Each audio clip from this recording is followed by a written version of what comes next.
Hi, Yusek. Good morning. Sa isang interview po ni Mr. Chavit Singson, sinabi niya po na parang nakalimutan na po siya ng Pangulo after the elections kahit malaki po yung tulong niya dito at that's the last time they will help Marcos po.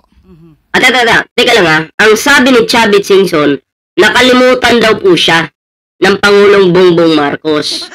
Kayo po ba, maniniwala po ba doon? Ha? Eto 51 katao yung pina-appoint ni Chavit Singson kay Pangulong Bongbong Marcos. Tapos paano mo sasabihin, nakalimutan ka? Oo. Tapos, ang sabi pa ni Chavit, magwi-withdraw na daw po siya sa pagsuporta kay Pangulong Bongbong Marcos. Oo. Kung magwi-withdraw ka, bitbitin mo yung 51 katao na pina-appoint mo kay Pangulong Bongbong Marcos. Diba? Oo. Bitbitin mo ba? Oo. Sabi mo, alis na tayo dito sa administrasyon. Huwag na tayong sumuporta. Ang Pangulong Bongbong Marcos hindi marunong makalimot. Minsan, busy nga lang talaga, no? Oo, minsan busy nga lang talaga, pero hindi po yan nakakalimot. Diba? Oo. Si Chavit Singson nga, dami nun 51 katao. Tapos, magsasabi ka pa sa isang interview na nakalimutan ka. Or di ka na pinapansin. Tapos ang ending po, nakikita kong nanunumbat na. Diba? Alam nyo, yun si Chavit Singson, ano po yan? Mabait po si Pangulong Bongbong Marcos dyan. Diba? Mabait.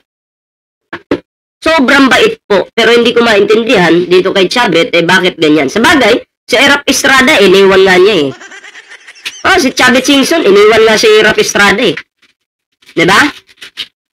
PBBM pa kaya? Iwan ko ba? Anong nasa isip nitong si Chavit? Diba?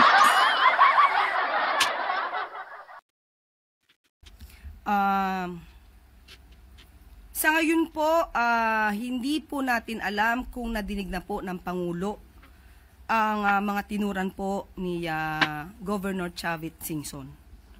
Pero sa ating pagkakaalam po, ang ating Pangulo naman po ay hindi po siya nakakakalimot. At kahit siya po'y nakalimutan, hindi pa rin makakakalimot ang Pangulo. Totoo yan. Tingnan mo nga si Isko, Di ba si Isko, inaaway niya si Pangulong Bongbong Marcos? Pero nasan po si PBBM ngayon? Andun kay Isko, nakipagkita. Andun si Isko, parang, di ba? Parang close na sila. Kasi ang Pangulo po, hindi po yan marunong magalit, magtanim ng galit, or makalimot.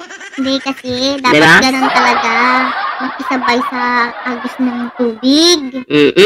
Kahit anong mangyari, dapat makisama, ganun. Hindi yung kung anong gusto mo lang. Ganun po yan. Ang ating Pangulo, mga pre. Napakabait, pero sa bagay, pag sobra kasi yung bait mo, may mga tao talagang aabusuhin ka. Yun nga Yung mga eroplano daw niya pinagamit. Bakit parang ang dating inalunumbat pa? Diba? Nanunumbat? Ano yan? Sumbatan pala ito? So, hindi na po siguro sila nagkakausap or hindi po natin alam. So, hintayin na lang po natin kung ano magiging tugon ng Pangulo. Dahil kung sila naman po ay naging maganda ang pagrelasyon dati, kung meron man po, at yun naman po ang sinabi ni Governor Chavit, wala po tayong magiging negatibong tugon mula sa Pangulo. Ma'am, just a follow-up on the Sabongero story development. Sinabi po ni SOJ Remulla na based sa intelligence na natanggap nila at dokumento, yung mga involved nung sa drug war ni former President Duterte ay possibly involved din sa missing Sabongero's case. May response po ba ang Palasyo at have you heard from General Torre about this? Okay, kung ganyan po ang nakikita sa mga investigasyon, mas lalo pa po dapat itong palawigin yung pag-iimbestiga rito. Dahil mukhang... patungkol naman sa missing Sabongeros, mamaya may bibigyan tayo ng reaksyon. May may nakita ko silang buto, no? Siyempre, tao yan. Diba? Arturo Araba Vlog, shoutout sa iyo. Bibigyan natin mamaya ng reaksyon mga preno. Pero bago po yan, dito muna tayo sa sa isang post, okay? Patungkol naman ito kay Sara Duterte, no? Eto, yan po. Ayon dito, we don't compute our expenses when it comes to supporting former President Duterte. Ayan, sabi po yan ni Sara Duterte. During our travels, we pay for ourselves. So, ibig sabihin, pera nila yung ginagastos, no? To visit former President. Ayan, So, sabi nyo, mahirap lang kayo. Bakit sinasabi nyo dyan na sariling pera nyo yung ginagastos dyan sa mga biyahe ninyo? Diba? Ang pangit lang kasi dito, nandiyan kayo sa Dahig, pero kumusta naman yung trabaho nyo sa Pilipinas? Diba? Bansa muna, bago pamilya. Ha?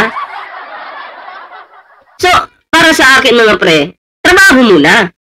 Okay naman, bisitahin mo yung tatay mo, pero yung ganyan, di ba? Halos 1 buwan ka na dyan. Tama ba yan?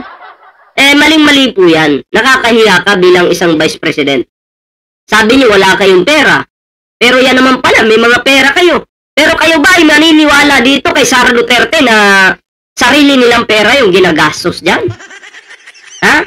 Maniniwala po ba kayo dyan? Ako po hindi, kasi hindi po ako uto-uto. Ha? Bakit ba? Kung, sabagay, pag mga DDS, maniniwala po yan. Pag pinakain mo ng tae yan, kakain na lang yan. Diba? Kakain na lang yan. Ay, naku po. Ganun po yung mga, mga DDS. Mga uto-uto. Diba? Dami-dami nyo dyan, Dami-dami nyo dyan. Aba, ay syempre, si Sara Duterte, may mga staff pa yan nakasama. Diba? Siyempre. Siya lang kasi ang nakasulat sa Biblia. Basahin nyo ang Marcos. Presidente siya lang. Sa 15 presidente siya lang. Sinong 15 presidente po? Ang alam ko, walang kakayahang mamuno yung babae. Ang alam ko po, lalaki talaga. Diba? Kaya sa Amerika nga, ang mga presidente dun, puro lalaki. Wala pong babae. Diba? So, ito po, bigyan po natin ito ng reaction, itong video ito. Di umano, ito si Sara Duterte, tumanggap po ng pera sa isang drug lord. Diba? Tumanggap ng pera sa isang drug lord. Di umano, diba? Ito po, bigyan po natin ito ng reaction. Pinagtibay ng Kamara ang House Quad Committee report na nagre-rekomenda ng mas malalim na investigasyon ng Anti-Money Laundering Council sa umano'y joint bank accounts ninyo ni dating Pangulong Rodrigo Duterte. Ito po yung sinabi ni Trillanes na naglalaman ng pondo galing sa mga drug lord. Your comment on this one? Well, sabi ko naman... Ayan si Trillanes po mismo yung nag-imbestiga dyan, yung tumrabaho dyan, di ba?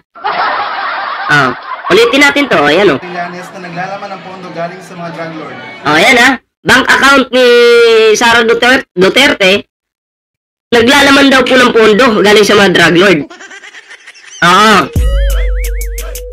Ipin natin yan ipin natin. Sabi dito, "Hoy gago, ang bangag mo namang magsalita, wala ka content sa Bisaya, anong content? Ang bobo talaga. Ako Bisaya naman ako, pero mas bobo tong nag-comment sa akin dito, sa totoo lang. Anong content?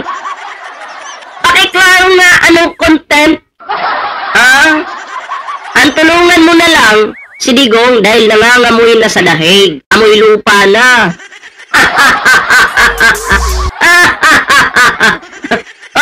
Diba? Ang mindset kasi ng mga DDS na Bisaya, ganito yan. Pag Bisaya ako, kahit adik yung aming Digong, suportahan ko. Ganon yung mindset ng mga tangang Bisaya.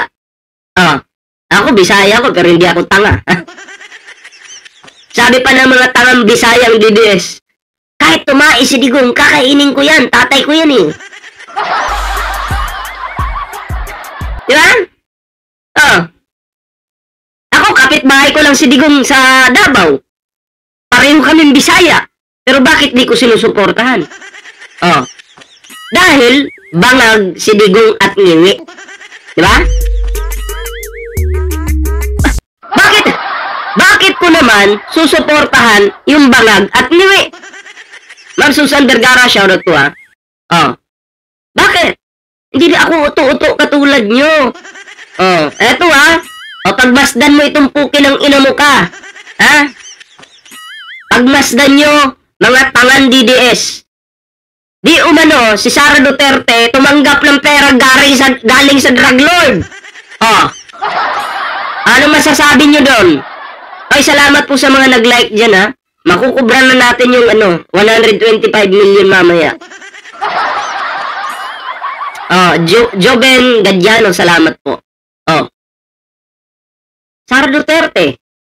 Kaya pala, eto ha, kaya pala, nung sinira ni Pangulong Bongbong Marcos yung droga, ayari, nangiwi si Sara, nasayangan. Trabaho ba daw ng presidente yung magputuot? Oh. Ano ba? Sabi siguro ni Lustay, patangin na sayang yan, pera din yan eh. Nangiwi si Sara eh. Diba? Oh, tuloy natin. Well, sabi ko naman, respetuhin natin ang opinion. So, opinion yan ni Senator Trillanes. Hindi dahil sinabi niya yan, ay yan ang katotohanan. Hindi. Maniniwala talaga ako kay Trillanes. Oh, sabi pa niya, hindi porket sinabi niya yan, yun yung katotohanan. Eh, alam mo naman eh. Diba, kapag nag-fake news ka, may kapalit na reklamo yan. Kakasuhan ka. Diba? Kapag gumagawa ka ng kwento. Oo, ganun mangyayari dyan. Pero bakit mukhang ano ka lang, cool ka lang? Bistado ba? Ako po, maniniwala po ako kay Trillanes. Ha? Hindi daw porkit sinabi ni Trillanes, totoo na. Abay, hindi. Maniniwala talaga ako na totoo yun. Trillanes pa ba? Ang galing yan. Diba? Kumpara sa'yo.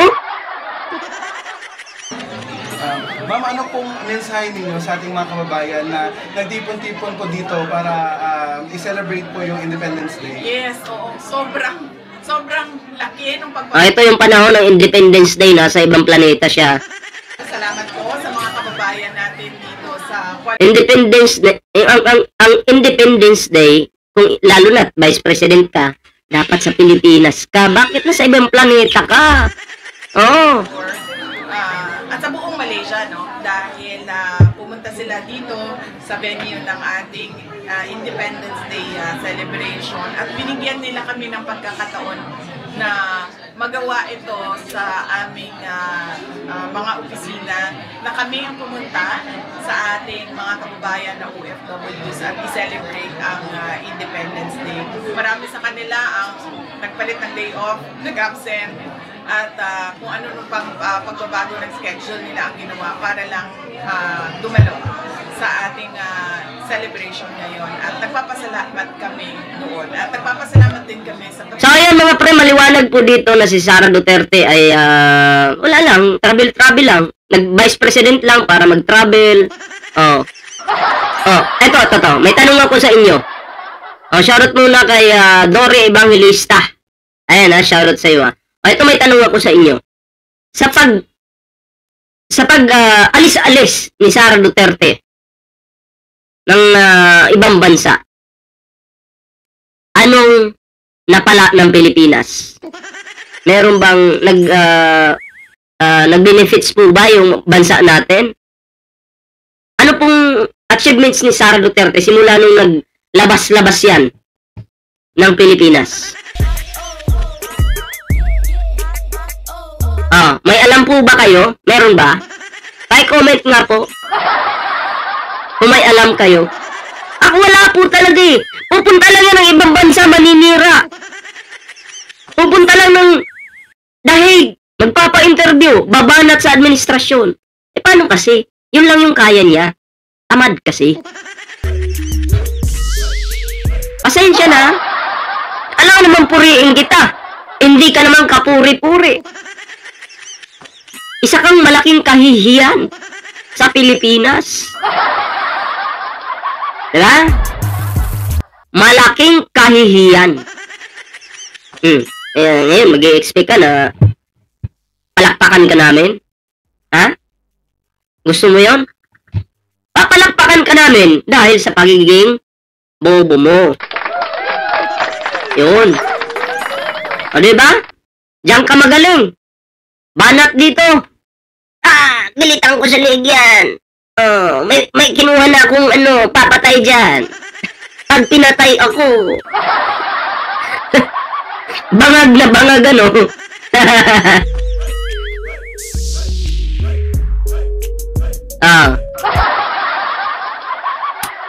Ruben Marquez, shoutout po So, ayan mga pre,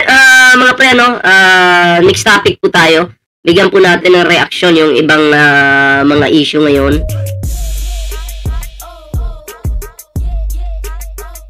Ayan na, shoutout muna tayo. Kay Lola Berseng. Ayan magandang gabi po sa'yo, Lola Berseng. Ayan. Sana po ay wag kayong magbago sa pagsuporta sa administrasyon. So, ayan mga tama, Tama. Hinahamon ko yan. May dami account na naman tayo. May dami account. So, anyway, ayan move tayo sa next topic mga pre. So, hindi pa nakapag-like dyan. Ako, mag-like na kayo. Mag-subscribe. Ayan And syempre, ring the notification bell para updated po kayo sa mga uploads natin. Ayan. May Facebook din po tayo Lenny Balmonte. Shout out sa'yo. Shout out! Ayan. Next topic po tayo mga pre.